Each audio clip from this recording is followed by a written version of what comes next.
Assalamualaikum warahmatullahi wabarakatuh. Perkenalkan, nama saya Zahra Dewi Ening Dinanti dengan NPM 253020126 dari Program Studi Teknologi Pangan kelas D. Di sini saya akan mempresentasikan mata kuliah Pancasila yang berjudul Pancasila sebagai Dasar Negara. Yuk simak.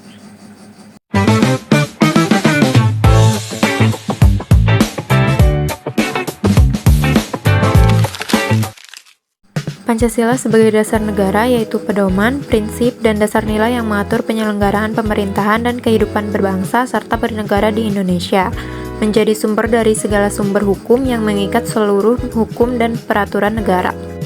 Yang akan saya bahas, yang pertama, Pancasila berfungsi sebagai dasar negara, yang kedua, sumber yuridis, historis, sosiologis, dan politis tentang Pancasila sebagai dasar negara, yang ketiga, dinamika dan tantangan Pancasila, yang keempat, esensi dan urgensi Pancasila sebagai dasar negara. Pancasila berfungsi sebagai pedoman hidup di Indonesia. Pancasila tidak hanya menjadi ideologi bangsa, tetapi juga mencerminkan kehidupan masyarakat. Ada beberapa poin mengenai Pancasila sebagai dasar. Yang pertama, Pancasila merupakan landasan fundamental. Yang kedua, sumber hukum tertinggi. Yang ketiga, pedoman hidup. Dan yang keempat, sebagai pemersatu bangsa. Yang pertama, sumber yuridis. Hal ini berarti setiap produk hukum, baik undang-undang maupun kebijakan negara, wajib berlandaskan pada nilai-nilai Pancasila agar tidak bertentangan dengan jati diri bangsa. Yang kedua, sumber historis. Pancasila lahir melalui konsensus para pendiri bangsa dalam sidang BPUPKI tahun 1945 dan kemudian ditegaskan dalam pembukaan UUD 1945. Konsensus historis ini memperlihatkan bahwa Pancasila bukan sekedar produk hukum, tetapi hasil kesepakatan politik dan perjuangan bangsa yang memperkuat legitimasi ideologi tersebut. Yang ketiga, sumber sosiologis, bahwa nilai-nilai Pancasila sebenarnya bersumber dari budaya dan kehidupan masyarakat Indonesia sendiri, seperti semangat gotong royong, musyawarah mufakat, dan penghargaan terhadap perbedaan. Nilai-nilai yang lahir dari realitas sosial inilah yang menjadikan Pancasila lebih mudah diterima sebagai ideologi bangsa. Dan yang terakhir, sumber politis. Pancasila dipandang sebagai pemersatu bangsa yang mampu menjembatani kepentingan berbagai kelompok dalam masyarakat, sekaligus menjadi pedoman dalam praktik demokrasi Indonesia. Dinamika yang pertama, Orde Lama, 1945 sampai 1966. Pancasila diuji oleh konflik ideologis seperti pemberontakan Darul Islam atau Tentara Islam Indonesia dan ancaman komunisme dari Partai Komunis Indonesia.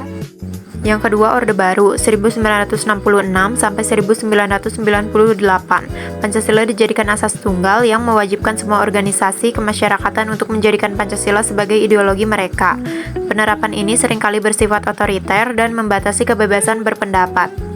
Yang ketiga, reformasi. Pada era reformasi 1998 sampai sekarang, Pancasila menghadapi tantangan baru seperti gerakan separatisme, radikalisme, dan dampak globalisasi yang mengikis nilai-nilai nasionalisme. Pancasila menghadapi berbagai tantangan di era globalisasi, modernisasi, dan kemajuan teknologi. Beberapa tantangan utama yang diidentifikasi berdasarkan literatur terkini. Yang pertama, globalisasi dan krisis moralitas.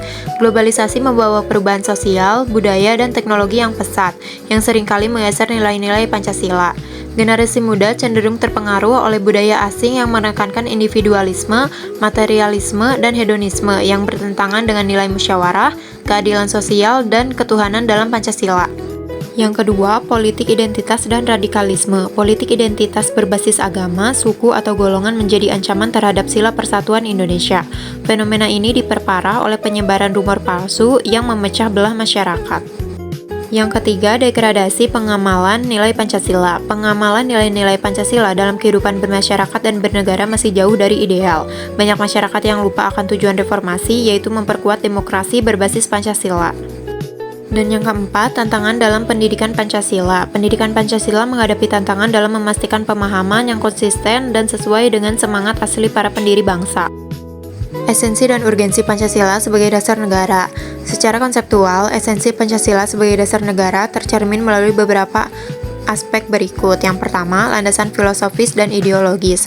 Pancasila menegaskan pandangan hidup bangsa Indonesia yang berakar pada nilai keadilan, kemanusiaan, dan persatuan. Yang kedua, sumber dari segala norma hukum. Kedudukan Pancasila menempatkannya sebagai tolok ukur utama dalam pembentukan sistem hukum nasional. Yang ketiga, identitas dan jati diri bangsa. Pancasila merupakan refleksi diri kepribadian bangsa Indonesia yang tumbuh dari kearifan lokal dan pengalaman historis masyarakat.